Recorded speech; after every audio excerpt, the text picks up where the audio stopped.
Gas ఏమో మొత్తం medium మీద చేసేద్దాం. చేసేసిన తర్వాత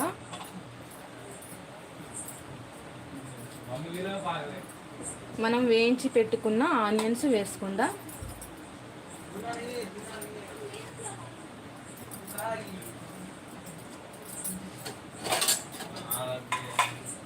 కొత్తిమీర పుదీనా వేసుకుందాం.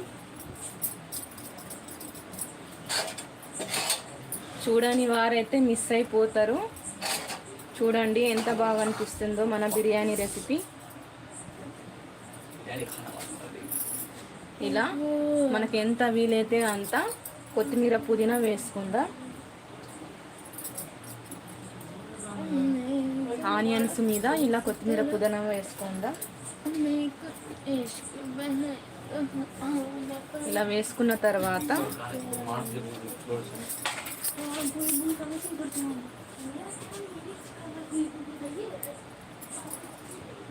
ఒక చిన్న సైజు నిమ్మకాయ రసం అయితే తీసుకున్నా. ఇలా నిమ్మకాయ రసం ఇలా 4 మూలలు వేసుకుందాం.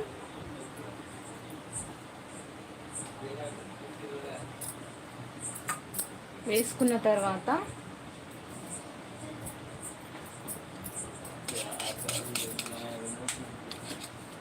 నెయ్యి ఉంటే నెయ్యి వేసుకోండి, లేకుంటే ఆయిల్ వేసుకోండి. టేస్ట్ మాత్రం చాలా సూపర్గా వస్తుంది అన్నట్టు.